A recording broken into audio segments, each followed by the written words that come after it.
आप देख रहे हैं बोले बिहार का ये तीसरा एपिसोड। नीतीश कुमार और नरेंद्र मोदी दोनों के चेहरों को लेकर चुनाव मैदान में जाना, ये सबसे बड़ी रणनीति है। लेकिन बिहार में उसका दुर्भाग्य है कि 20 साल हो गए, वो सत्ता में तो है पगडंडी लेकिन पीछे है। प्रधानमंत्री ने खुद कहा कि ये एनडीए की सरकार बनेगी, तो नीतीश कुमार की सरकार क्या नहीं बनने वाली है? इस वक्त बिहार बीजेपी में चल किसकी रही है? पार्टी अध्यक्ष भले ही दिलीप जायसवाल हैं, लेकिन क्या अभी भी सम्राट चौधरी ही नहीं तमाम महत्वपूर्ण फैसले ले रहे हैं पार्टी के? प्रधानमंत्री के पैर जहाँ गए वहीं पर उनके दिमाग भी जा रहे हैं और दिल भी, ये कहना मुश्किल है। जो बिहार के फर्स्ट टाइम और सेकंड टाइम वोटर्स हैं, ये वो तय करेंगे कि उनको सम्राट चौधरी पसंद है कि पीके पसंद है कि तेजस्वी पसंद है कि चिराग पसंद है। आरजेडी, बीजेपी और नीतीश कुमार, ठीक है, इनको आप इस तरह से तीन उंगलियों की तरह देखिए बिहार में। देश के किसी भी राज्य में चुनाव हो तो उस राज्य में चुनाव की सुगबुगाहट, नेताओं के वार पलटवार, आरोप प्रत्यारोप के सिलसिले चुनाव के महज 1-2 महीने पहले आपको सुनाई देते होंगे। लेकिन देश के एक राज्य बिहार में जब चुनाव हो तो उसके 6 महीने पहले से राष्ट्रीय मीडिया में जो खबरें बनती हैं वो उसी बिहार के इर्द गिर्द बनती हैं। कभी वो कानून व्यवस्था के लचर होने के नाम पर, कभी वो जो मुख्यमंत्री बीते 20 साल से बिहार की सत्ता में काबिज है वो रहेंगे या नहीं उनके नाम पर, और ऐसे तमाम सवालों के नाम पर।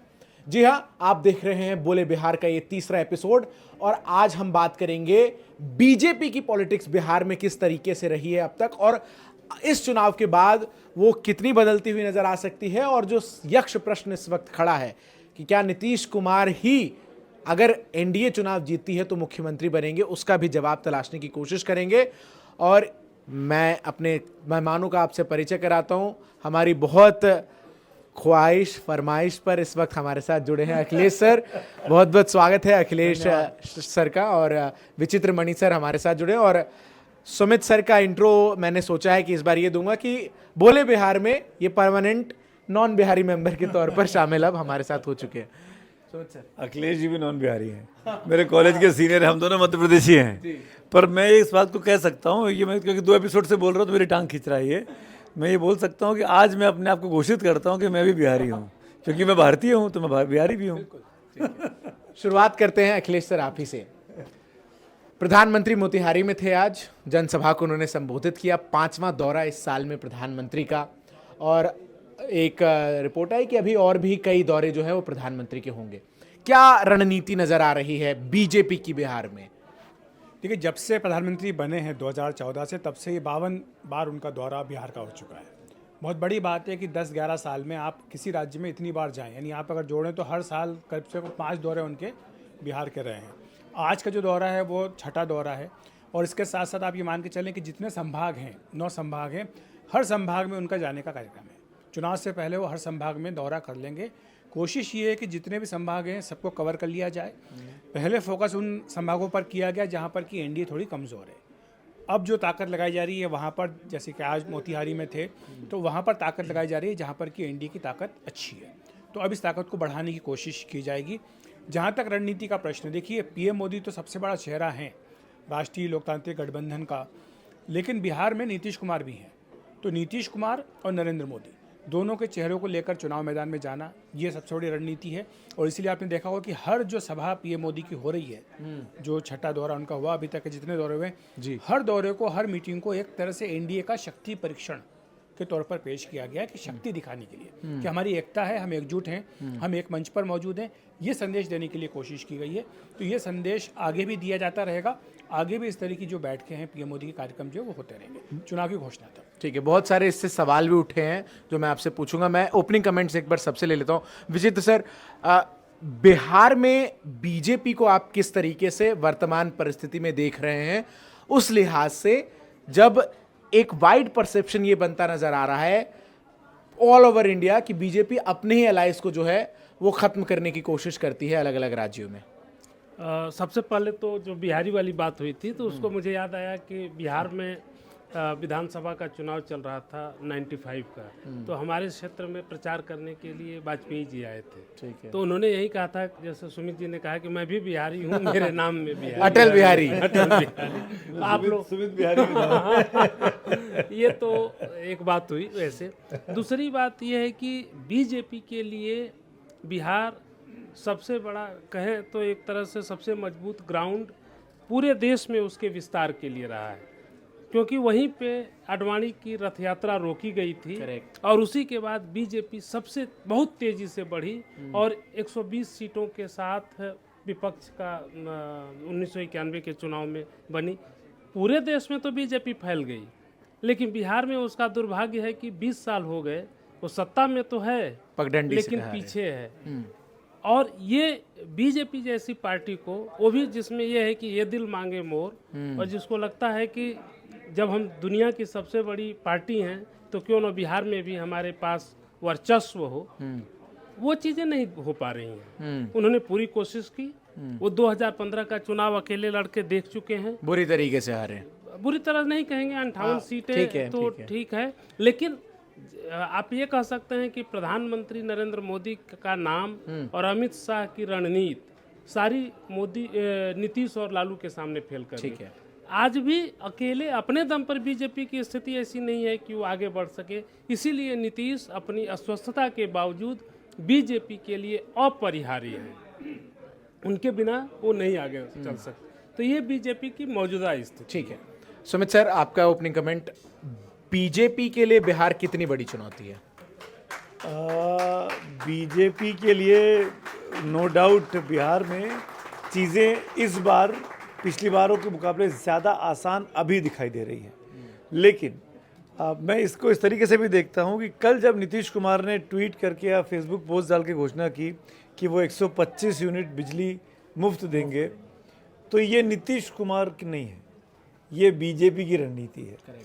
बीजेपी ने महाराष्ट्र में किया, बीजेपी ने दिल्ली में किया, मतलब जहां चुनाव आज जीते, हाल रैली में उन्होंने कह भी दिया कि इन्हीं के कहने पर हम सब काम कर रहे हैं। तो नीति हाँ मान ही लिया, उन्होंने एक्सेप्ट ही कर लिया। वरना नीतीश कुमार तो उन नेताओं में रहे जो अपने दम पे अपने तरीके से सरकार चलाते रहे। जो बात विचित्र बनी ने बड़ी इंपॉर्टेंट चीज़ है कि जहाँ बीजेपी के लिए सबसे बड़ा नर्चरिंग स्टेट थी, जगह थी, जहाँ पे लाल कृष्ण आडवाणी की रथ यात्रा को रोका गया, वहाँ पर वो कभी अपने दम पे सरकार नहीं बना पाई इतने सालों में, क्योंकि वहाँ पर जहाँ वहाँ का समीकरण ऐसे रहे, वहाँ की ज़मीनी परिस्थिति ऐसी रही। नीतीश कुमार ने इस परिस्थिति का फ़ायदा सबसे अच्छे से उठाया, क्योंकि बिहार एक पिछड़ा राज्य था। बिहार एक आज से नहीं, पिछले 30-40 सालों में अगर आप देखेंगे तो बिहार की गिनती हिंदुस्तान के जो पिछड़े राज्यों की सूची बनेगी तो सर्वोच्च नंबर पे, पहले दूसरे नंबर पे आएगी हर पैरामीटर पे। उस बीच में उन्होंने बिहार में बदलाव लाने की कोशिश की। करीब 35-40 साल से, अगर मैं करेक्ट हूँ तो उनको याद रहते हैं नंबर बड़े अच्छे से, पहले लालू की पार्टी रही 10-15 साल, और 20 साल से नीतीश कुमार है, ऑलमोस्ट करीब 30-35 साल का शासन है। और इस दौरान बीजेपी एक बार भी अपने दम पे पूरी नहीं आ पाई, क्योंकि हम बीजेपी पे बात कर रहे हैं तो नीतीश कुमार ने बीजेपी के साथ रह के वो सब काम किए जो बिहार की जनता के लिए बहुत ज़रूरी थे। मैं रिपीट कर रहा हूँ, पिछले वाले आपके इस पॉडकास्ट में, इंटरव्यू में मैंने कहा था, इस शो में मैंने कहा था, सामाजिक बदलाव लाने का काम जो नीतीश कुमार ने किया है इन 20 सालों में, वो अच्छे बड़े पावरफुल मुख्यमंत्री अपने राज्यों में नहीं कर पाए। ठीक है। पिछड़ा राज्य में महिलाओं को आरक्षण देना, पिछड़े राज्य में महिलाओं की चिंता करते हुए लॉ एंड ऑर्डर को मजबूत बनाने के लिए शराबबंदी जैसा कानून लागू कर देना। सबसे बड़ा आपका जो रेवेन्यू आता था वो शराबबंदी और पेट्रोल से आता है, मोटे तौर पर ये माना जाता है। और खासकर उन राज्यों, उसको लेकर अब दलील है कि अपराध का सबसे बड़ा वजह शराबबंदी ही है। अब जो भी है, पर उनका एक वोट बैंक तैयार हुआ, ठीक है, महिलाओं को एक जगह मिली, महिलाओं को आरक्षण दिया गया। तो ये कुछ काम नीतीश कुमार ने ऐसे किए हैं अपने इस 20 साल के कार्यकाल में जो नीतीश कुमार की पहचान बनाते हैं। ठीक है। ये नीतीश कुमार खुलकर बोलते थे कि मुफ्त में बिजली नहीं दूंगा। 1 साल पहले ही विधानसभा में कई बार बोला है, 1 साल नहीं, उसके पहले भी कई बार बोला है। जब से फ्री बीज की राजनीति का वो विरोध करते हैं, सख्त विरोध करते हैं, वो आज फ्री बीज की बात कर रहे हैं। ठीक है। क्या ये बीजेपी का प्रभाव है? और जैसे कि आज प्रधानमंत्री ने खुद कहा कि ये एनडीए की सरकार बनेगी, तो नीतीश कुमार की सरकार क्या नहीं बनने वाली है? इसको डिस्कस करेंगे अखिलेश सर से। अखिलेश सर, सबसे पहले जो बात सुमित सर ने उठाई है उसी से, नीतीश कुमार मुखर तौर पर इस फ्रीबी की राजनीति के एक प्रखर विरोधा रहे हैं, उन्होंने हमेशा विरोध किया। क्या मजबूरी रही, बीजेपी का इसमें कितना से रहा? क्योंकि बीजेपी ने ये योजनाएं, ये जो फ्री वाली हैं, ये कई राज्यों में इंप्लीमेंट की, घोषणा की, और उसका फायदा उन्हें हुआ। क्या यही वजह है कि उन्होंने नीतीश कुमार को इस बात के लिए तैयार किया कि यहां भी आप ये कीजिए, क्योंकि तेजस्वी पहले ही फ्री बिजली का जो है ऐलान कर चुके थे? ऐसे ही लगता, क्योंकि ये एक तरह का सुपरहिट फार्मूला बन चुका है मुफ्त बिजली का, जो अरविंद केजरीवाल ने शुरुआत की थी दिल्ली में। अन्य राज्यों में अन्य पार्टियों ने इसको दोहराया है, इसकी नकल की, और उन्हें वहाँ पे सफलता मिली है। आपने महाराष्ट्र का उल्लेख किया, अन्य राज्यों में भी यही है। अब सिर्फ प्रश्न इस बात का कि जो महिला सम्मान निधि है, क्या उस तरह की भी कोई योजना की घोषणा बिहार में की जाएगी? एक बस वही बच रही है। एक बस वही बची, बाकी सब तो घोषणाएं हो ही चुकी है। मुफ्त बिजली की बात हो गई या अन्य जो होते हैं वो सारे उन्होंने घोषणाएं वहाँ पर कर बहुत दी। सारे आयोग बना दिए गए। आयोग बना दिए गए हैं। साथ ही बिहार में जो एक कास्ट फैक्टर होता है वो काफ़ी महत्वपूर्ण होता है, तो उसके लिए जिस तरह से जातिगत जनगणना की घोषणा की गई, लगता है वो भी एक इम्पैक्ट उसका बिहार में हो सकता है। हालांकि ये भी दलील दी जाती है कि देखिए कास्ट सर्वे तो वहाँ पर पहले ही हो चुका है, तो ये भी एक फैक्टर रहेगा। दूसरा एक फैक्टर वहाँ पर ऑपरेशन सिंदूर के बाद पहला विधानसभा चुनाव ये होने जा रहा है, तो क्या ऑपरेशन सिंदूर के बाद जो राष्ट्रभक्ति का ज्वार पूरे देश में उमड़ा था, क्या उसका असर बिहार के चुनाव में देखने को मिलेगा? ये भी एक बड़ा प्रश्न है। यानी आप क्या ये इशारा कर रहे हैं कि आने वाले जनसभाओं में बीजेपी के तमाम बड़े नेता और खुद प्रधानमंत्री इस ऑपरेशन सिंदूर को एक मुद्दा बनाएंगे? बना सकते हैं, आज भी बोला, क्योंकि बोलेंगे, क्योंकि ये तो एक मुद्दा है ही, आज भी बोला, और अभी ज्यादा वक्त नहीं हुआ है। और चूंकि पहला चुनाव यही है, अगर मान लीजिए यहाँ पर सफलता नहीं मिलती है तो यही कहा जाएगा कि देखिए ऑपरेशन सिंदूर के बाद ये चुनाव यहाँ पर बीजेपी और उसके सहयोगी दल नहीं जीत पाए, तो कोशिश तो ये होगी कि जो उसका इम्पैक्ट है वो जमीन पर आ रहा है या नहीं आ रहा है, ये देखने की बात होगी। तो ये भी एक बड़ा मुद्दा रहेगा। लेकिन बिहार का जो राजनीतिक समीकरण है, सब जानते हैं, यहाँ पे हमारे जो सहयोगी बैठे हुए हैं सब भली भांति परिचित है कि जो ज़मीनी हालात है वो क्या हैं। वहाँ पर 3 जो पार्टियां हैं, जो हमने एक बात कही थी कि 3 उंगलियां, अगर हम उनको दिखा करके बात कहें, जैसे कि आपकी तस्वीर भी यहाँ पे पीछे दिख रही है, बहुत दिलचस्प है, ये मैं आपको दिखा देता हूँ, इनसे आपको बता देता हूँ कि क्या है। ठीक है। ये 3 हैं, आरजेडी, बीजेपी और नीतीश कुमार। ठीक है। इनको आप इस तरह से 3 उंगलियों की तरह देखिए मेरे हाथ की। ठीक है। इसमें से 2 उंगलियां जहाँ पर होंगी वहाँ पर सरकार बनेगी। तो इसमें से बीजेपी के साथ अभी नीतीश कुमार हैं, तो यहाँ पर सरकार बनती है। जब आरजेडी के साथ नीतीश जाते हैं तो वहाँ सरकार बन जाती है। और मज़े की बात ये कि ये जो दोनों उंगलियाँ ये कभी साथ नहीं आ सकती हैं, तो इसलिए सबसे बड़ा फैक्टर जो इसमें बनता है वो नीतीश कुमार का बनता है। यही बैलेंसिंग फैक्टर है बिहार की राजनीति में। और इसीलिए आपने जो बात कही विचित्र मणि जी ने कि अपरिहार्य है नीतीश कुमार, तो इसलिए अपरिहार्य क्योंकि वो एक बैलेंसिंग फैक्टर हैं। वो चाहे 20 साल शासन कर चुके हो, चाहे उनके सेहत के बारे में तमाम तरह की बातें कही जाती हो, लेकिन आप उन्हें बिहार की राजनीति में नज़रअंदाज नहीं कर सकते हैं। और यही ये जो 3 फिंगर्स फार्मूला है वो यहाँ पर साफ तौर पर आपने जब इस 3 फिंगर फॉर्मूला की बात की तो उसके ठीक नीचे एक तस्वीर लगी है चिराग पासवान की। इस फॉर्मूला ने, इस एलजेपी ने जितना डेंट पिछले चुनाव में नीतीश कुमार को मारा, अगर परिस्थितियां उस तरीके की रहती हैं, अगर तो क्या इसमें आप चिराग को कितना बड़ा फैक्टर, क्योंकि ये सवाल मैं बाद में पूछता, अगर चिराग ये कह रहे हैं कि मैं 242-43 सीटों पर खुद चुनाव लड़ूंगा, तो क्या इसमें बीजेपी भी बैक एंड से कुछ सोच रही है, कोई रणनीति है इसकी? पिछले विधानसभा चुनाव में तो ये बात कही गई थी कि शायद बीजेपी की बैकिंग चिराग को है।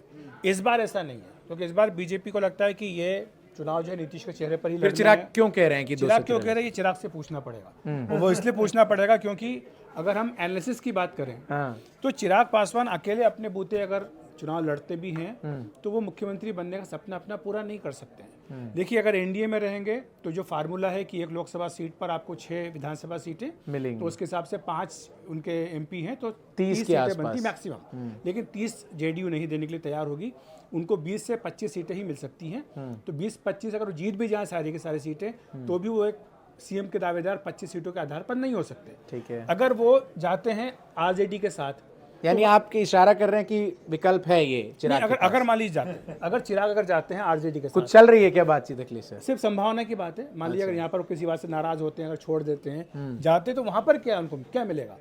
वहां पर आप देखो, पिछली बार कांग्रेस पार्टी ने 70 सीटों पर चुनाव लड़ा था। इस बार भी नाना करते भी कांग्रेस पार्टी 50 के आसपास, 60 से कम पे तो नहीं लड़ेगी। अच्छा, आपके पास और भी लोग हैं, सीपीआई है, सीपीएमएल, आपके साथ मुकेश सैनी है, मुकेश सैनी भी हैं, उनको भी सबको देनी होगी। 140 सीटें तो खुद आरजेडी पिछली बार भी लड़ी थी, उतनी सीटें इस बार भी लड़ेगी। तो चिराग को क्या मिलेगा वहां पर भी वो 25-30 सीटें मिलनी है, उसी में उनको अगर सारी जीत ले तो भी वहां तो मुख्यमंत्री के दावेदार पहले से तेजस्वी यादव है, वहां भी वो सीएम नहीं बन सकते। ले देखिए, उनके पास एक ही ऑप्शन बचता है, वो यहाँ आना है प्रशांत किशोर के साथ।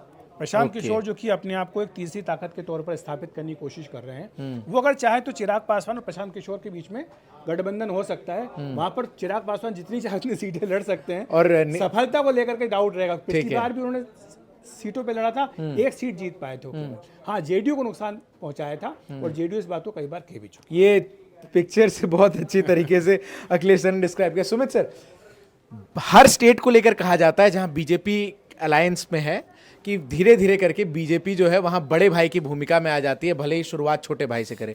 बिहार में नंबर्स की बात करें तो हमेशा बीजेपी के नंबर्स ज्यादा रहे, लेकिन मुख्यमंत्री कभी हमेशा नहीं रहे, इस बार ही थे। इधर पिछली बार, माफ कीजिएगा, 2020 में ही थे बस। करेक्ट, सॉरी, हाँ, बीजेपी के नंबर पिछली बार ज्यादा रहे। वो जो एक महत्वाकांक्षा है बीजेपी में कि एक बार हमारा भी मुख्यमंत्री बन जाए, क्या इस चुनाव में वो अगर जीत होती है पूरी होती नजर आती है? देखिए विकास भदौरिया कुछ चीख के विकास बोल रहे हैं, सर, आइए, आपका आइए। स्वागत है। आइए विकास सर, आइए, दिखा दिया कैमरा पैन करें, विकास जरा जी दिखाइए बोल रहे उधर हैं, उस कोने में। वहां से आइए सबसे- विकास सर, सबसे- आइए। और मैं विकास सर को इस चर्चा में इस चीज के लिए भी आमंत्रित कर रहा हूं कि अभी अभी पटना से आए हैं, पटना का ताबड़तोड़ दौड़ा विकास सर करके आए हैं, कई नेताओं से मुलाकात करके आए हैं। उम्मीद है कुछ इनसाइड डिटेल्स उसकी भी आप दे ही देंगे हमें। आप कुछ कह रहे थे कि पहली बार जब बीजेपी, या जब पहली बार अलायंस हुआ था नीतीश कुमार का और सीएम बने थे, तब भी बीजेपी 7 दिन वाली बिल्कुल तब बीजेपी बड़ी पार्टी थी, उसके बाद भी मौका दिया था। तो मैं उसी बात पे इंटरवीन कर रहा था कि इस बार ही नहीं, इससे पहले भी हुआ है।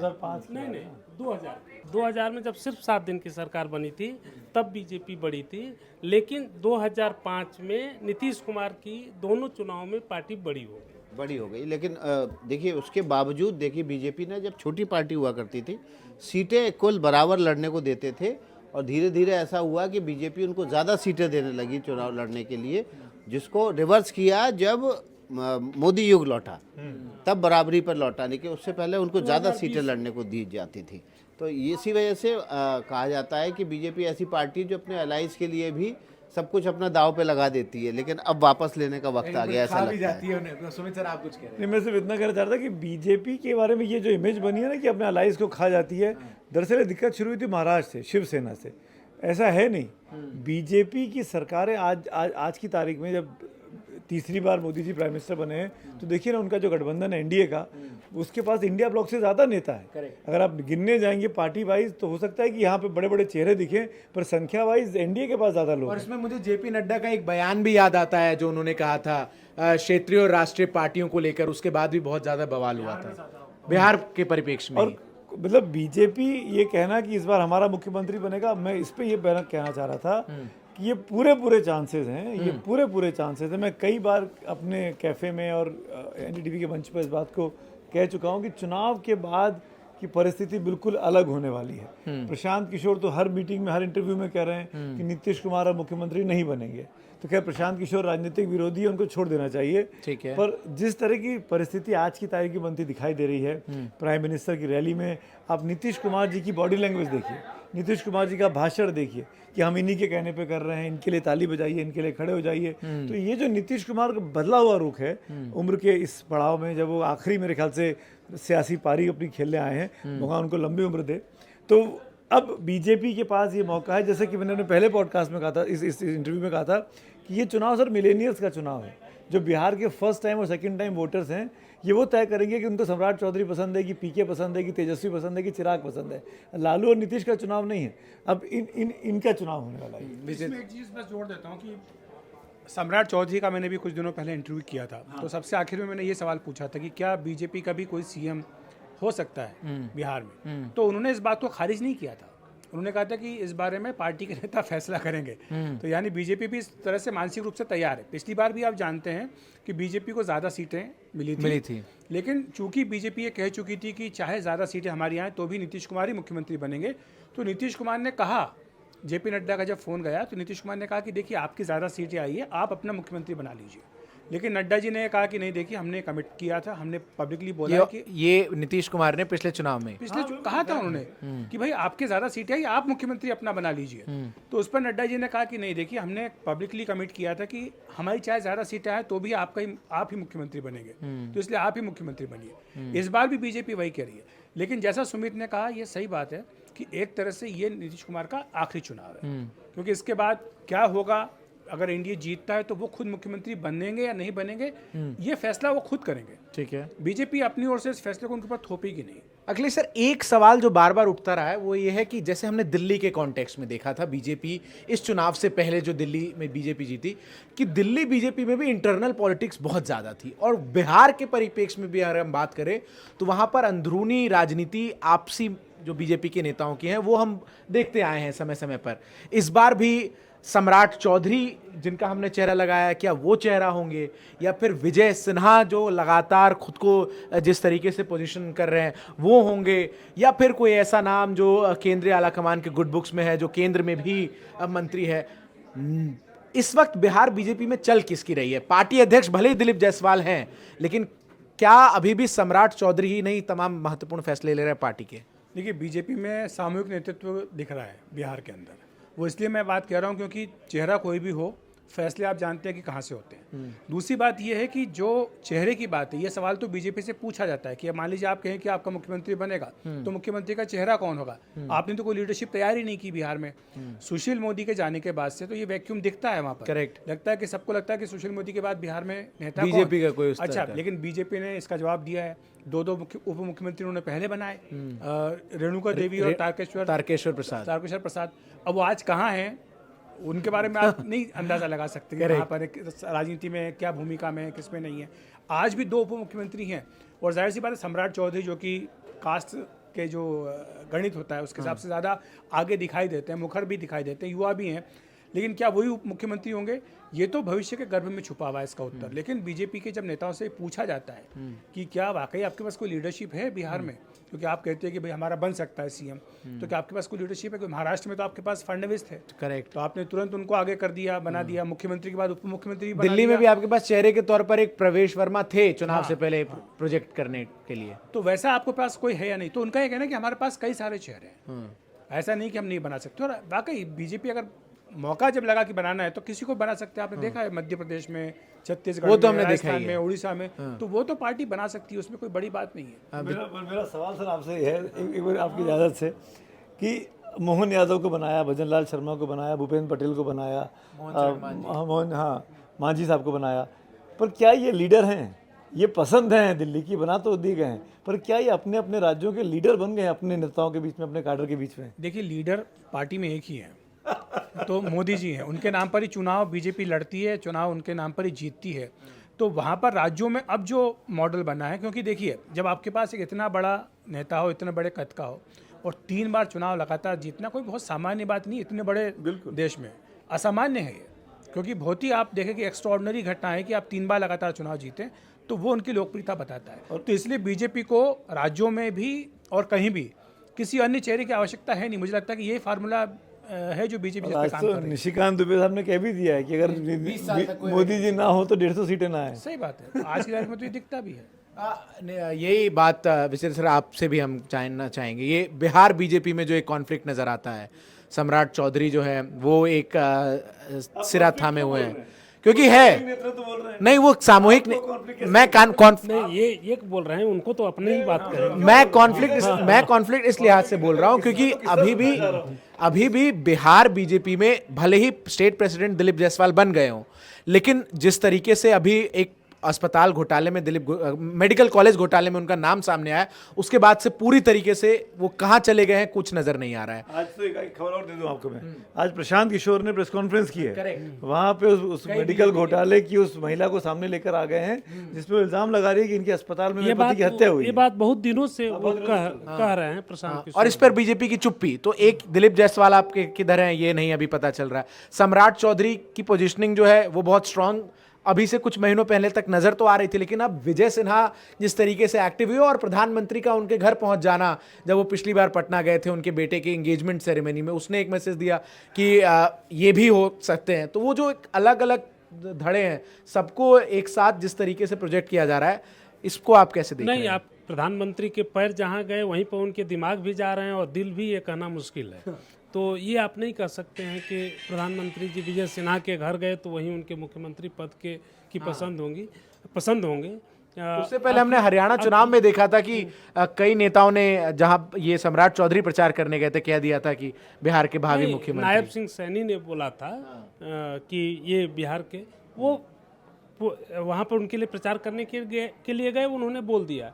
लेकिन यही बात है कि बिहार में सच कहें तो बीजेपी के पास जो अखिलेश जी ने कहा बिल्कुल सही कहा कि नेतृत्व का अभाव नहीं कहेंगे उससे, बल्कि आगे की बात की नेतृत्व का कोई संकट एक है। ऐसा चेहरा जिसकी vote appeal across the state. वही बात है, वो सारी चीजें प्रधानमंत्री के चेहरे में विलीन हो जाती हैं। अच्छा। और इसीलिए आपको ये महत्वपूर्ण नहीं है, जैसे सम्राट चौधरी हैं, सम्राट चौधरी जिस कुशवाहा जाति से आते हैं उसके वोट बिहार में करीब 5% है और वो काफी प्रभावशाली वोट हैं। लेकिन सम्राट चौधरी आज भी कुशवाहा के बड़े नेता नहीं है। कुशवाहा वोट उनके नाम पर नहीं जाता है। अगर जाता तो लोकसभा चुनाव में उपेंद्र कुशवाहा को बीजेपी को नहीं जोड़ना पड़ता। करेक्ट। दूसरी बात कि उपेंद्र कुशवाहा जिस तरह से पवन सिंह लड़े और बाकी सारी चीजें हुई, राजपूतों को ये इनको लगा, कुशवाहा वोट को लगा कि नहीं उपेंद्र कुशवाहा को हराने की कोशिश हो रही है, उसमें कुशवाहा वोट ने जिस तरह से एक तरह से रिवोल्ट किया और बक्सर से लेकर के विक्रमगंज और काराकाट तक सब जगह बीजेपी और उसके सहयोगी हारे। आप ये देखिए, तो मेरे कहने का है कि और इनको अंत में उपेंद्र कुशवाहा को राज्यसभा की मेंबरी देनी पड़ी, भले 2 साल के लिए, अगले साल खत्म हो जाएगा उनका, लेकिन देनी पड़ी। तो मेरे कहने का है कि बीजेपी इस चीज को जानती है कि बिहार में वो चेहरा जिन भले बना रही है उनमें से कोई उस तरह से चेहरा नहीं है, चेहरा तो मोदी ही है। तो मोदी का नाम चलेगा, अमित शाह की रणनीति चलेगी, लेकिन कौन मुख्यमंत्री बनेगा वो यदि बनाने का मौका होगा, आला कमान कहेगा। अगर रेखा गुप्ता यहाँ दिल्ली में बनी, पहले से तो कोई चर्चा नहीं थी। करेक्ट। तो वही स्थिति वहां पर बन सकती है। मतलब एक चीज तो मुझे इस चर्चा से नजर आ रही है कि जो प्रोजेक्टेबल लोग दिख रहे हैं इनकी संभावना अभी तक बीजेपी के ट्रैक रिकॉर्ड से जो है बहुत कम नजर आती है। ये सुमित सर, बात हम बीजेपी की कर रहे हैं, प्रोजेक्टेबल लोग सहमत नहीं हूँ। आपने ये कमेंट किया कि मेरे पास आया, तो मैं पहले बता दूं कि सम्राट और ये विजय सिन्हा। नहीं, क्यों, देखिए वहाँ पे रविशंकर प्रसाद हैं, वहाँ पे डॉक्टर ठाकुर हैं। लेकिन पुराने आपको क्या लगता है non-political कि आदमी। रविशंकर नहीं, प्रसाद को अब सुनिए मुख्यमंत्री ना, बीजेपी देखिए, बनाएगी? आप क्यों, कौन वो जब बनेगा? 75 का मुझे फॉर्मूला नहीं पता केंद्रीय कौन बनेगा, मंत्रिमंडल मुझे से नहीं उनको पता हटा रेखा दिया गुप्ता गया। बनेंगी, मुझे नहीं पता था कि भूपेंद्र पटेल बनेंगे, मुझे नहीं पता था मोहन यादव बनेंगे। मैं बीजेपी थोड़ी हूँ, मैं बीजेपी का कार्यकर्ता थोड़ी हूँ। आप है शायद, आपको ज्यादा पता है, आप वहाँ रहते होंगे, आपको आइडिया होगा, मुझे नहीं। एक कॉमन परसेप्शन जो अभी तक आता रहा है बीजेपी का, उस लिहाज से वहाँ पे बीजेपी के पास इतने सारे सांसद हैं, इतने सारे विधायक हैं, कोई भी एक बन सकता है। कितना 90 के आसपास विधायक है? नहीं, 75 विधायक है। 75 विधायक अभी ये सिटिंग में 16-17 सांसद हैं। मेरा पॉइंट वही था कि जो 2 लाइमलाइट में दिख रहे हैं इनकी संभावना अभी तक ये के ट्रैक आपको दिख रिकॉर्ड रहे से। हैं, आप मैं वही कह रहा हूँ कि आपको दिख रहे हैं। भूपेंद्र पटेल पीछे बैठे थे लाइन में, उनको बुला दिया मुख्यमंत्री बना दिया, फर्स्ट टाइम के एमएलए थे। ठीक है। मोहन यादव भी पीछे बैठे थे, उनको बना दिया। भजनलाल शर्मा पहली बार के थे। सॉरी, ये महत्वपूर्ण नहीं है कि कौन चेहरा मुख्यमंत्री बनेगा।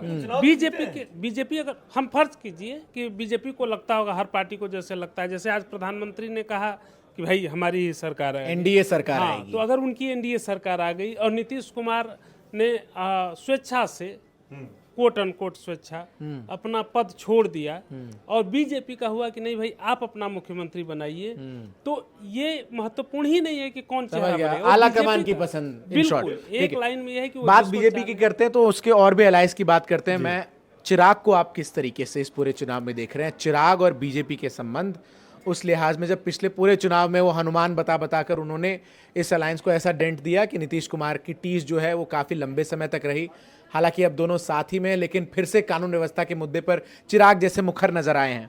कैसे देख रहे हैं आप इसको? देखिए, आपने चिराग पे पूछा सवाल, लेकिन मैं चिराग और बीजेपी को जोड़ के एक बात कहना चाहता हूँ। पिछली बार चिराग ने जो डेंट पहुँचाया नीतीश कुमार को, जेडीयू को, उसके पीछे बीजेपी का हाथ था। बीजेपी खुलकर चिराग के साथ दिख नहीं रही थी, कैंपेन नहीं कर रही थी, पर चिराग जिस तरीके से कैंडिडेट खड़े कर रहे थे, चिराग जिस तरीके से कैंपेन कर रहे थे, ये नहीं कहा जा सकता कि बीजेपी ने उनको सपोर्ट नहीं किया होगा। इतनी दमखम से, और 5 साल पहले की बात है, तब चिराग नहीं बने थे, तब उनके पास संघर्ष इतने था एक सांसद पार्टी नहीं को थे। लेकर, और वो अपनी पार्टी टूट रही थी और वही सब चीज़ों के बीच में हुआ। दूसरी बात, इस बार चिराग क्या करेंगे? इस बार देखिए, ये जो अलायंस दिख रहा है एनडीए का, ये ज़्यादा मजबूत दिखता है कागज़ों पे, क्योंकि जो 2 विरोधी थे, चिराग और नीतीश कुमार, वो एक साथ एक जगह पर हैं। बीजेपी सीमेंटिंग फैक्टर है इनको साथ लाने के लिए, साथ में मांझी हैं, साथ में कुशवाहा हैं। इन परिस्थितियों के बीच में अब ये बीजेपी के ऊपर बहुत बड़ा दारोमदार होगा कि चिराग और जेडीयू के बीच में कैसे तालमेल बिठाते हैं। जो बात अभी अखिलेश जी बोल रहे थे उससे 100% मैं सहमत हूँ कि चिराग को नीतीश कुमार कम से कम सीटें देना चाहेंगे, क्योंकि वो सीटें जाएंगी तो कहाँ से जाएंगी? वो जेडीयू वाली सीटें जाएंगी ना, जो जेडीयू पिछली बार हार चुकी है, जहाँ पे जेडीयू इनफैक्ट चिराग की वजह से हार चुकी है। हाँ, तो ऐसे में चिराग का अपना दावेदारी होगी कि मुझे वो चाहिए, मेरा आदमी जीत रहा था, या उनका होगा कि हमारी सीट को इन्होंने हरवा दिया, हमको चाहिए। तो ऐसे में फिर नरेंद्र मोदी अमित शाह की जो जोड़ी है वो कैसे दोनों को साथ रखती है और कैसे चिराग पासवान को 20, 25, 30 सीटों पर मैनेज किया जाता है, जो भी है, जिससे जेडीयू को दिक्कत ना हो। तो चिराग पासवान इंपॉर्टेंट प्लेयर हैं नीतीश कुमार की पार्टी के भविष्य के लिए। इसी में मैं सवाल पूछ लेता हूँ, फिर उसमें अखिलेश सर से भी जवाब चाहूंगा। जो चिराग ने रोल प्ले किया पिछले चुनाव में, क्या वो प्रशांत किशोर कर सकते हैं?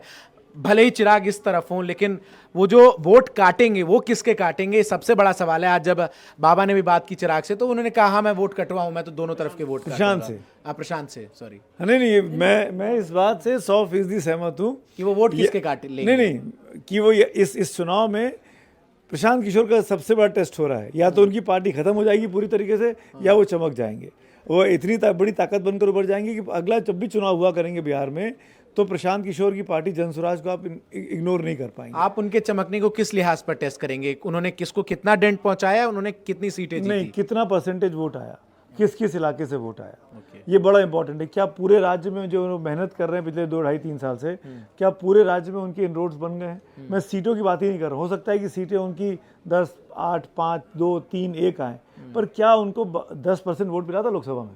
जनसुराज के आसपास 10% का वोट मिला था लोकसभा में। अगर उस 10% को बढ़ा के इस 1.25 साल 1.5 साल के अंदर में 20-22% पर लेके चले जाते हैं, तो किसी भी सरकार बनने के लिए जनसुराज की जरूरत पड़ जाएगी। ठीक है, ये बड़ा इंपॉर्टेंट फैक्टर। तो ये या प्रशांत किशोर के लिए चुनाव या तो बना देगा उनकी जीवन को, राजनीतिक जीवन को, या परमानेंटली वो कहेगा कि आप स्ट्रेटेजी बनाइए, आप रणनीति बनाइए, बैकरूम बॉय रहिए। अखिलेश एक चीज प्रशांत किशोर वाले में खाली जोड़ना चाहूंगा कि प्रशांत किशोर का टेस्ट पिछले 4 सीटों पर जो विधानसभा के उपचुनाव हुए थे, में उसमें हुआ। वो चारों सीटों पर लड़े थे, क्योंकि वो विधानसभा का ही उपचुनाव था। उन चारों सीटों को बीजेपी और उसके सहयोगी जीते। 2 बीजेपी और उसमें तो कई सीट्स ऐसे थे, 2 सीट जिसमें उन्होंने कैंडिडेट डिक्लेयर किया, फिर वापस लिए नाम, कैंडिडेट छोड़ गए। वो तो ठीक है, लेकिन 4 में से 2 बीजेपी जीत गई, एक जेडीयू जीता और एक हम मांझी की पार्टी। और उसमें से 2 सीटों पर तो इनके बहुत अच्छे वोट थे।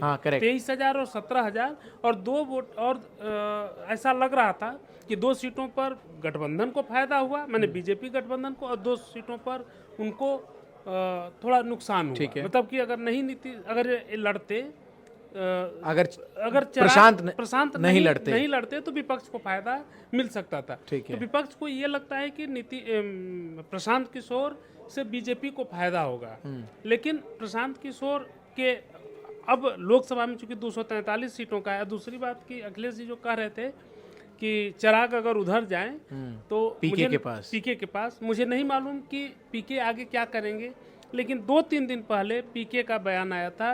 उनसे पूछा गया कि आप किससे गठबंधन करेंगे अगर आपके साथ चिराग आए चाहे दूसरे लोग आए, तो उन्होंने कहा कि गठबंधन क्या है, जिसको भी लड़ना होगा उसको जनसुराज में मर्ज करना होगा, मर्ज करे 243 सीटें। ठीक है, ये बात थी। तो वो क्या करेंगे ये नहीं मालूम, लेकिन यही उनका सबसे बड़ा टेस्ट है। एक तो ये मर्ज पर ये बीजेपी भी इस चुनाव से पहले कह रही थी कि कोई हम में मर्ज कर ले, अब चिराग भी कह रहे हैं, वो अलग मुद्दा। अखिलेश सर, यहाँ पर बात यही है जो अभी सुमित सर ने कही, is Prashant Kishor going to be the next Chirag? वो वोट डेंट के लिहाज से क्या वो किसको असर करेंगे? वो बीजेपी अलायंस को करेंगे या फिर आरजेडी अलायंस को?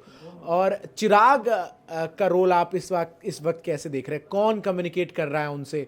और चूंकि आपने बात की कि अगर चिराग उधर चले गए पीके के पास, क्या ये ऑप्शन नहीं है चिराग के पास कि वो आरजेडी के पास चले जाएं? और क्या बीजेपी उस पोजीशन में है जहां वो चाहेगी कि चिराग को जाने दिया जाए? इतनी आसानी से क्या वो जाने देंगे? और चर्चाएं तो यहाँ तक भी हैं कि महागठबंधन से मुकेश सहनी को भी खींचने के लिए कोशिश की जा रही है। अभी काफ़ी कुछ चीज़ें होनी है बिहार में। अभी तो चुनाव में वक्त है 2-3 महीने का, उससे पहले काफ़ी उठापटक होगी। लेकिन सबसे पहले बात अगर चिराग की कर लें, तो अगर आप चिराग पासवान होते तो मैं आपसे पूछूंगा कि आप कैबिनेट मंत्री हैं, यहाँ पर आपकी कुर्सी पक्की है 2029 तक, कहीं कोई खतरा नहीं उसके ऊपर। आप कैबिनेट मंत्री, आप अपने पिताजी के छत्र छाया में या उनके फुटस्टेप पे आप जा रहे हैं। दूसरी तरफ आप वहाँ की राजनीति करना चाहते हैं जहाँ पर आप 20 या 25 सीटें लड़ेंगे। अगर आपका 100% स्ट्राइक रेट भी हो, तो भी जो बड़ी पार्टियाँ उनको आपकी ज़रूरत नहीं होगी, क्योंकि वो दोनों मिलकर भी सरकार बना सकते हैं। तो वहाँ पे आपको ना माया मिली ना राम, आप लेकिन उस मेरा पोजीशन में बिहार रहेंगे। तो मुझे बुला रहा है। लेकिन उसमें बीजेपी को सिर्फ एक अगर फायदा होगा चिराग के लड़ने से, अलग लड़ने से या इस तरह से पोस्चरिंग करने से, क्योंकि जो चिराग का वोटर है, पारंपरिक वोटर है, जो पासवान वोटर है, पासी वोट, वो काफ़ी एग्रेसिव वोटर होता है। अगर उनका नेता इस तरह से एग्रेसिव स्टैंड लेता है तो वो वोट जो है कंसोलिडेट होता है, और वो वोट केवल उनका अपना नहीं होता है, वो आसपास से कुछ और भी वोटर्स को मोबिलाइज करते हैं। तो बीजेपी चाहेगी कि चिराग इस तरह का एग्रेसिव पोस्चर रखे कुछ समय के लिए, लेकिन वो एक सीमा तक ही हो, ऐसा ना हो कि कल जाके गठबंधन को उससे नुकसान हो जाए। नीतीश कुमार नाराज ना हो जाए। हाँ, नीतीश कुमार नाराज हो जाए, क्योंकि देखिए नीतीश का जो पिछला अनुभव रहा है बहुत कड़वा रहा चिराग के साथ।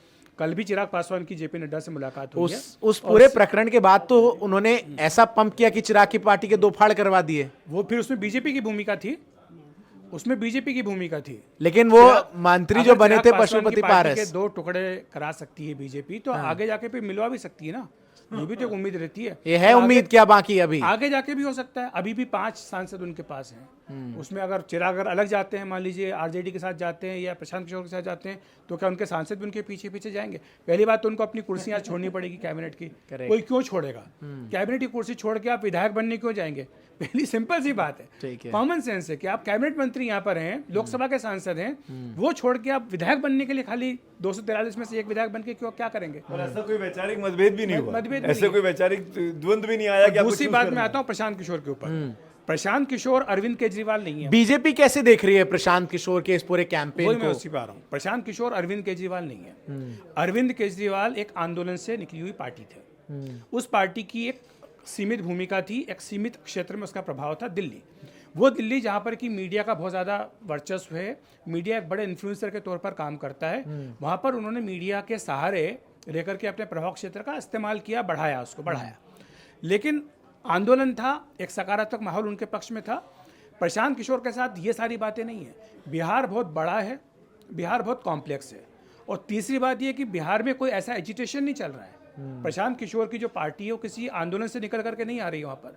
हाँ, पैसा उनके पास काफ़ी है। अगर आप तुलना करें आरजेडी के प्रचार से, जेडीयू के प्रचार से, बीजेपी के प्रचार से, तो प्रशांत किशोर की जो सभा है वहाँ पर आपको ज़्यादा तड़क भड़क दिखेगी। सवाल ये भी उठे कई बार, आ कहाँ से रहा है पैसा? वो तो कंसल्टेंसी से करके उन्होंने कमा लिया होगा, वो बताएंगे, उनका जवाब वो देंगे। लेकिन कुर्सियां ज्यादा आपको वहाँ पे लगी मिलेंगी, सबको वहाँ पे कुर्सियां बैठने को मिलेगी, खाने पीने का मिलेगा, टेंट सोशल बढ़िया मीडिया मिलेगा। प्रेजेंस जो पार्टी का नजर सोशल आता मीडिया है। उनका प्रेजेंस है, और जो उनका तरीका है वो अलग तरीका है। देखिए, दिल्ली से कोई जाता है, उसको इंटरव्यू दे दिया, वो अलग बात है।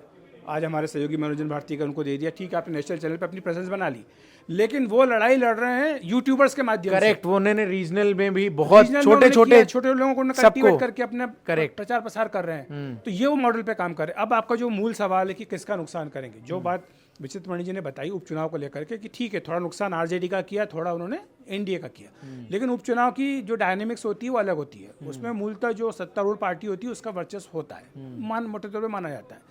लेकिन जो अभी ओवरऑल एक कन्वेंशन कह रही है, जो समझ कह रही है, वो ये कह रही है कि प्रशांत किशोर अगर नुकसान करेंगे तो बीजेपी का ज़्यादा करेंगे, उनका वोट ज़्यादा काटेंगे। तो इसीलिए क्या उनका इस तरह से लड़ना और इस तरह से खुलकर के मैदान में आना, क्या ये कहीं बीजेपी को नुकसान तो नहीं कर देगा, ये एक बड़ा प्रश्न है। मुकेश सहनी की बात कर रहे थे, कोशिश है? पिछली बार तो कोशिश हुई थी, आप जानते हैं, लेकिन वो जो सीटों की संख्या है उसको लेकर के थोड़ी सा असमंजस रहेगा। अभी जो मोटे तौर पर फार्मूला बना कि 100 के करीब सीटें बीजेपी, 102 के करीब जेडीयू, यानी 1-2 सीटें जेडीयू ज़्यादा लड़ेगी। बीजेपी ने लोकसभा में 1 सीट ज़्यादा लड़ी थी, 17 सीटें लड़ी थी, जेडीयू ने 16 लड़ी थी। ठीक है। तो विधानसभा में जेडीयू चाहे 1 सीट ही ज़्यादा लड़े, लेकिन 1 सीट लड़ेगी बीजेपी से 1 सीट ज़्यादा, ताकि बड़ा भाई मैं हूँ यह करके मैसेज दे दे। फिर उसके बाद बचती है बाकी सीटें, तो बाकी बचती हैं 40-45 सीटें बचती हैं, ठीक है, 40 सीटें मान के इसमें उन्हें हमको भी इनकॉर्पोरेट करना है। 40 में उनको चिराग पासवान को देना है, उनको मांझी साहब को देना है, उन्हें उपेंद्र कुशवाहा को देना है। तो 3 तो उनके सहयोगी हैं। उपेंद्र कुशवाहा को 2 या 3 से ज़्यादा नहीं दे सकते, जीतन राम मांझी को 4 या 5 से ज़्यादा नहीं दे सकते, और बाकी बची 20 सीटें करीब वो चिराग पासवान को मिलेंगी। अब ये मोटे तौर पर फार्मूला बनता है। इसमें अगर आप मुकेश सहनी को लेकर के आ रहे हैं तो उनको कहाँ जगह देंगे, और वो फिर किसके कोटे से दी जाएगी? और दूसरी तरफ तो विचित्र मणि सर वो कह रहे हैं कि मुझे तेजस्वी ने वादा कर दिया कि मैं उप मुख्यमंत्री बनूंगा। ये वो बहुत कुछ बोलते हैं, इसलिए उनके बोलने पर मत जाइए।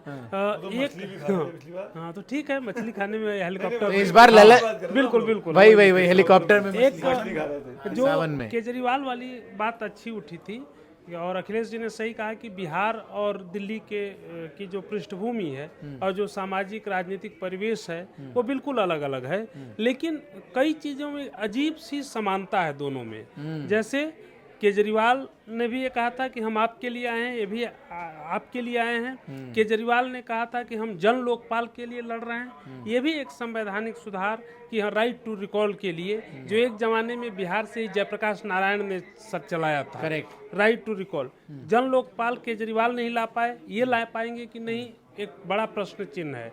उससे भी बड़ी बात है शराबबंदी को लेकर के। नीतीश कुमार का मैं समझता हूँ कि उनका जो महिला वोट बैंक बना था उसमें शराबबंदी की बहुत बड़ी भूमिका थी। अगर चिराग उनके खिलाफ नहीं लड़ते तो नीतीश कुमार के बारे में अनुमान था कि 73-74 सीटें वो जीत जाते, जो 43 पर आए। एक इसमें यही है कि जिस तरह से दिल्ली में शराब की दुकान खुलवा करके केजरीवाल शिक्षा के विस्तार की बात कर रहे थे, उसी तरह पीके ने भी अपनी पार्टी तो बनाई 2 अक्टूबर को गांधी जयंती के अवसर पर पिछले साल, लेकिन उसी दिन ने भी ऐलान कर दिया कि हम शराबबंदी को हटाएंगे और उस पैसे से पढ़ाई कराएंगे। लेकिन मुझे लगता है वो लेकिन आप ये गलत आधी चीज देख रहे हैं। उनका ये भी कहना है कि शराबबंदी इसलिए हटाने की बात कर रहे हैं क्योंकि उसे लॉ एंड ऑर्डर प्रॉब्लम हो गया है, उससे चोरी डकैती मारपीट नहीं। गलत शराब आ रही है, शराब पीने से लोग मर रहे हैं, ये तर्क है। शराबबंदी का क्या फायदा जब खुलेआम हर जगह शराब बिके, जो बिहार की कानून व्यवस्था को इस कदर खराब कर दे कि बिहार पुलिस शराबियों को ढूंढने लगे। ये पुलिस पर सवाल है। अगर कहीं की पुलिस निकम्मी हो तो इसका मतलब ये नहीं होगा कि वहां पर आप इजाजत दे देंगे कि जिसको इच्छा हो किसी की हत्या कर दे या किसी तरह का अपराध कर दे। ये चीज है, ये एक उनके जो आदर्श की बात कर रहे हैं उस आदर्श पर एक प्रश्नवाचक चिन्ह है। बस आखिरी के 2 सवाल। ओवैसी बीजेपी कितना चाहेंगे कि ओवैसी ज्यादा से ज्यादा सीटों पर लड़े, बीजेपी के लिए कितना फायदेमंद होगा? वैसे वो बेचारे बदनाम है, तो ये मतलब ये माना जाता है कि वो जब लड़ेंगे तो मुस्लिम बहुल इलाके सीटों पे लड़ेंगे और आरजेडी जिसका वोट बैंक है, कांग्रेस जिसका वोट बैंक है मुस्लिम, उसमें वो डेंट मारेंगे, जिसका फायदा 2 बिल्लियों की लड़ाई में बंदर हो जाता है तो उसमें एनडीए निकल जाएगा। इस बार उन्होंने पहले महागठबंधन से ऑफर दिया कि भाई हमें रख लीजिए, भाई हम आपके साथ लड़ना मना कर दिया चाहते हैं। तेजस्वी और बल्कि उन्होंने अपने यहाँ ही हमारे यहाँ ही इंटरव्यू में कहा कि बाद में अब तेजस्वी ये ना कहे कि मम्मी वो ऐसी मेरा चॉकलेट खा गए। इनफैक्ट हम लोग इस पर चर्चा भी कर चुके हैं। मैंने कहा भी कि अगर उन्होंने ऑफर दिया है और ये सीरियस है तो तेजस्वी को उनको एंटरटेन करना चाहिए। ठीक है, उनको मौका देंगे तो तेजस्वी का ही फायदा है, बजाय इसके कि अगर वो अकेले लड़ लिए तो नुकसान ज्यादा कर देंगे। जैसे चारों खींच लिए। मैं एक आखिरी यक्ष प्रश्न जो है उससे इसको चर्चा को समाप्त कर लेता हूँ। यक्ष प्रश्न का जवाब आज तक नहीं मिला है। वो ये है अखिलेश सर, बिहार चुनाव से पहले बीजेपी के राष्ट्रीय अध्यक्ष का ऐलान होगा या इस चुनाव के बाद? हाँ, ये बड़ा अच्छा सवाल आपने कर दिया। और जो आपने इसमें तंज डाला है कि बिहार चुनाव तक हो जाएगा भी या नहीं हो जाएगा, मुझे नहीं लगता कि इसका जवाब अभी फिलहाल किसी के पास है। हर महीने हम ये खबर चलाते थे कि इस महीने हो रहा है, इस महीने हो रहा है। अब हमने वो खबर चलाना अब तो सूत्र भी गायब हो गए। सूत्र भी गायब हो गए, अब हम वो नहीं चलाते। लेकिन 2 सेकंड फेज हुआ है बीजेपी का संगठन का, उसके बाद अब 6 या 7 बड़े राज्यों के चुनाव बच गए। उत्तर प्रदेश, गुजरात, कर्नाटक, दिल्ली, हरियाणा, ये 5 तो बड़े राज्य हैं। हमें जो जानकारी दी गई कि जब तक यूपी और गुजरात का चुनाव नहीं होगा प्रदेश अध्यक्ष तब तक राष्ट्रीय अध्यक्ष का चुनाव नहीं होगा। ठीक है, तो अभी हम उसी चीज़ पे कायम है कि जब होगा, क्योंकि अब तो अगले सप्ताह क्या बल्कि तो सोमवार से तो सेशन शुरू हो रहा है। हाँ। तो लगता है कि अब इस महीने भी अब कुछ नहीं होने जा रहा है। अब अगले महीने देखा जाएगा, उसके बाद अगले महीने फिर कुछ नई चीज आ जाएगी, फिर चुनावी सुगबुगाहट कुछ तेज, दूसरी चीज हो जाएगी, फिर उसके बाद तो बिहार के चुनाव आ जाएंगे।